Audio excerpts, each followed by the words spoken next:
Hola amigos, sean ustedes bienvenidos una vez más a un capítulo de esta su bonita sección de Pintando con Luz, donde como siempre analizamos una cámara buena, bonita y muy barata.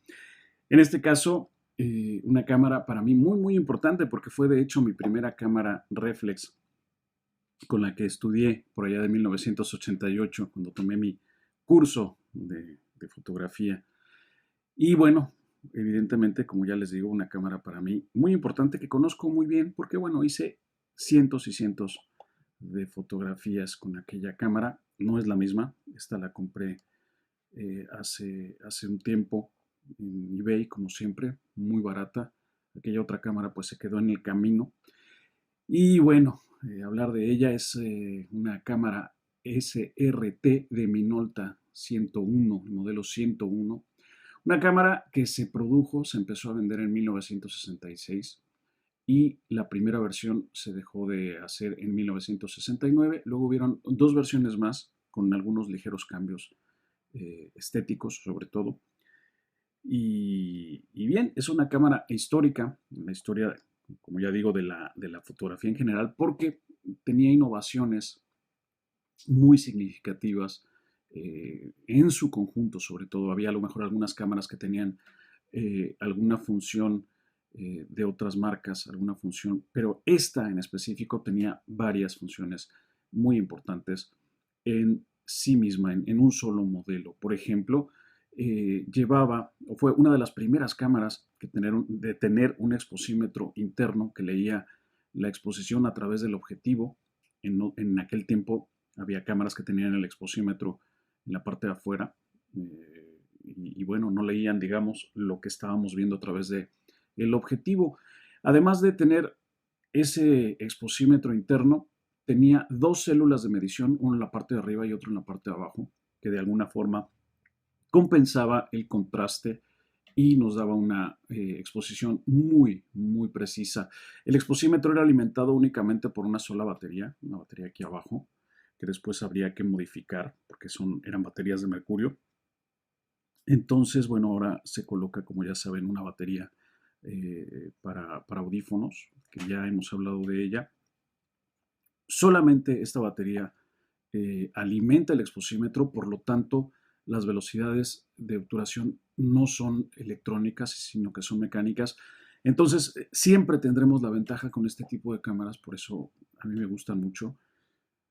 Siempre tendremos la ventaja de que si nos quedamos sin batería podemos trabajar en cualquiera de sus velocidades únicamente calculando la exposición. Como verán en algún otro video, tengo por ahí una tabla para calcular exposición sin exposímetro. Entonces, a buen ojo, podemos hacer fotografías sin que nos lo impida casi nada. Eh, ¿Qué otras cosas tenemos en esta cámara? Bueno, pues tenemos nuestra palanca de arrastre que también prepara el obturador. Un obturador, lo único quizá que no me gusta en esta cámara es el obturador que es de telas. Es un obturador de plano focal de tela. Pero bueno, ¿por qué no? Bueno, pues porque se llegan a picar, se llegan a maltratar, hay que procurar no tocarlas. Bueno, ningún obturador hay que procurar tocarlo, pero bueno, en este caso son un poco más sensibles al maltrato, incluso a la grasa de las manos. La tela es una buena colonia para hongos y Entonces es preferible no tocarla, hay que tener evidentemente también la cámara bien almacenada, bien guardada en un sitio con un poco de sílica en una bolsa para controlar humedad y que nos duren muchos más años, que ya de por sí es una cámara muy antigua, pero para que nos dure mucho más tiempo. ¿Qué más tenemos aquí? Bueno, tenemos velocidades de obturación que van en bulbo, ¿sí? Se puede trabajar con tiempos eternos, digamos, en bulbo, y luego un segundo, medio segundo y de ahí hasta un milésimo de segundo. El control de ISO, en aquel tiempo llamado ASA, se hace tirando del barril de la velocidad y en la ventana que tenemos aquí podemos identificar el ASA o ISO, más bien, con el que estemos trabajando en nuestra película. ¿Qué otra cosa tenemos? Bueno, tenemos un temporizador para obturar nuestra cámara digamos que a distancia, por llamarlo de alguna forma, para hacernos selfies. Y se activa no con el botón de obturación de arriba, normal, que cuenta incluso con un cable de disparo, sino con este otro botón aquí. Al pulsar este cable, la palanca se libera y antes de llegar al final, obtura nuestra cámara. Muy bien. Tenemos también aquí abajo un botón de chequeo de profundidad de campo. Esto es maravilloso. Con esto podemos calibrar qué profundidad tenemos según el diafragma que estemos utilizando. Me encanta porque lo bloqueas y queda activado. No necesitamos mantenerlo pulsado, sino que al pulsar una vez a fondo se activa la profundidad de campo y podemos comprobar teniendo un poco los dedos libres. Y después ya para hacer la foto, pues lo desbloqueamos de esta forma. Si ustedes tienen una cámara como esta en sus manos y ven que no se activa, es porque hay que tener cargado el obturador para que esta función la podamos utilizar. Para liberar el objetivo, tenemos aquí un botón, pulsamos hacia abajo y giramos el objetivo para extraerlo. Y de esta forma les muestro, sin el objetivo, esta función, la función de este botón que tenemos aquí, que es la de bloquear el espejo.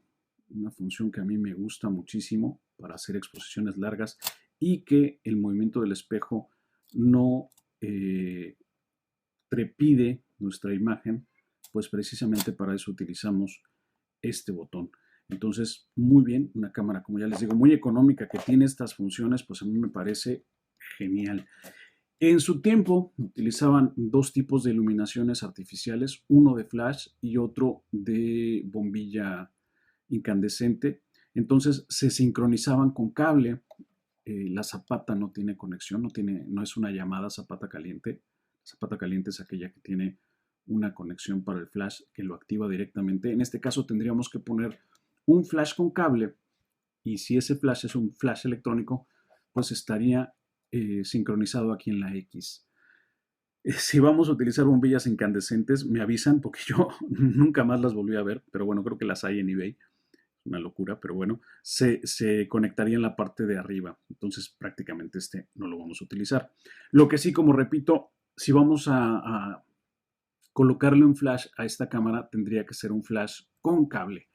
¿Qué más tenemos? Bueno, pues tenemos en la parte de abajo nuestra tapa para colocar nuestra batería, nuestra pila aquí abajo, el botón de embrague para liberar la película y poderla rebobinar para regresarla del magazine, su entrada para trípode y de este lado algo muy interesante, el encendido y el apagado del exposímetro. Aquí está apagado, lo giramos, ahí lo encendemos y para comprobar nuestra batería lo giramos hacia el otro lado y el exposímetro se convierte en un comprobador de batería.